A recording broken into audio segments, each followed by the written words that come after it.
On connaît tous les Chocostars, les cookies au cœur tendre et leurs généreuses pépites de chocolat. Ils mettent le paquet pour que tout le monde les adore. Mais finalement, qui s'intéresse vraiment à eux? Qui sont-ils? D'où viennent-ils? Quelle est l'histoire de leurs ingrédients? Blé, cacao, sucre. Si on les retrouve dans notre alimentation depuis des siècles, leur production génère désormais des impacts majeurs sur nos sociétés et sur l'environnement. À tel point qu'aujourd'hui, pour la majorité des petits producteurs, notamment au sud, les codes-barres de nos produits ressemblent à une prison. Mais comment en sommes-nous arrivés là? Pour le comprendre, voici la petite histoire d'un sac de farine. Jusqu'au Moyen-Âge, notre sac s'échangeait principalement au niveau local, sur les places de village et dans les premiers marchés de gros. Au XVIe siècle, avec la colonisation, de nouveaux produits apparaissent sur le marché. On trouve désormais du café, du sucre ou du coton produits à l'autre bout du monde, dans de grandes plantations dont les propriétaires contrôlent les prix, les volumes et tirent profit de l'esclavage. Petit saut dans le temps. À partir de la révolution industrielle, il faut approvisionner les villes qui se remplissent au détriment des campagnes. On communique mieux, on se déplace plus vite, et les produits agricoles aussi, grâce au libéralisme en vigueur. Les négociants prennent de l'importance et contrôlent les échanges entre producteurs et consommateurs. Symbole des temps modernes, notre sac de farine et ses amis tropicaux comme le cacao sont désormais cotés ensemble à la bourse de commerce de Chicago.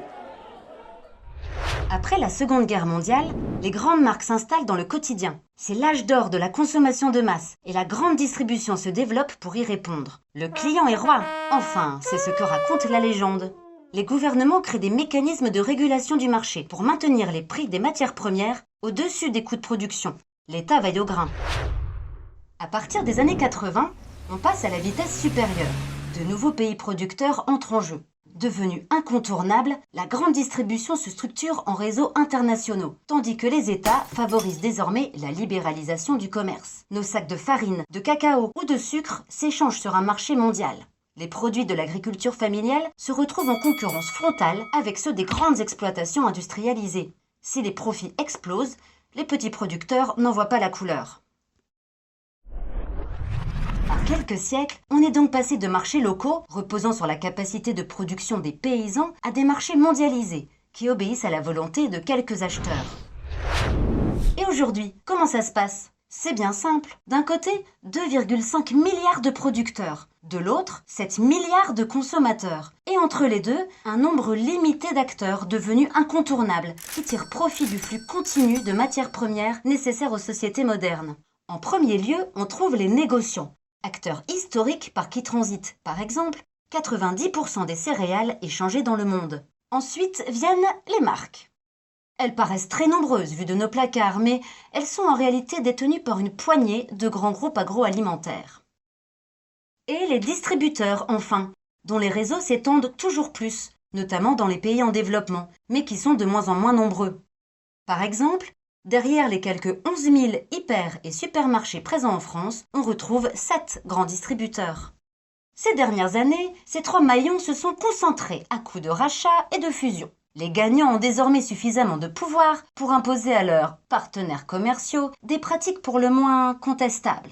Tout d'abord, au nom du pouvoir d'achat, une pression sur les prix qui redescend en cascade jusqu'aux producteurs. Autre habitude, les distributeurs et les grandes marques n'hésitent pas à exclure les fournisseurs qui ne se plient pas à leurs conditions. En parallèle, ils imposent des normes toujours plus contraignantes que seuls les plus gros producteurs peuvent respecter. Avec des règles du jeu aussi inéquitables, les filières agricoles ressemblent moins à un champ de culture qu'à un champ de bataille. Les grandes fermes agricoles, fortement mécanisées et souvent source de travail précaire, sont les seules qui tirent leur épingle du jeu. En revanche, les petits producteurs, dont la plupart travaillent en famille et à la main, sont de plus en plus nombreux à abandonner leurs fermes. Ils accélèrent ainsi l'exode rural, lorsqu'ils ne deviennent pas employés des grandes exploitations qui ont causé leurs pertes. Les petits producteurs, de cacao ou de sucre par exemple, sont de plus en plus dépendants de leurs clients. Revenus en baisse, instabilité des prix, dans de nombreuses régions, leurs conditions de vie se dégradent sous la pression des acheteurs. Ils ne parviennent plus à se projeter dans l'avenir et le travail forcé des enfants perdure. Décidément, qui sème le grain ne récolte pas les profits. Mais ces impacts sociaux ne sont pas le seul prix à payer. Pour augmenter leur rendement, grandes fermes et petits producteurs sont tentés d'utiliser massivement des pesticides et des engrais. La faune, la flore et la santé font les frais de cette surenchère chimique. Dans les grandes exploitations, on pratique souvent une monoculture intensive, gourmande en eau, épuisante pour les sols et génératrice de CO2. Le climat se dérègle, les ressources s'épuisent.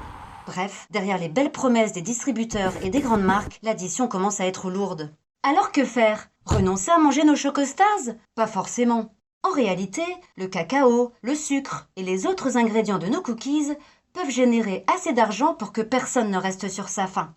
On peut déjà accepter l'idée de les payer quelques centimes de plus, à condition bien sûr que ce surcoût bénéficie aux producteurs. On peut aussi, et surtout, demander une meilleure régulation du commerce, afin que les producteurs, grâce à qui nous nous régalons, puissent se libérer. Pour en savoir plus sur les moyens d'action, suivez la campagne Qui a le pouvoir ?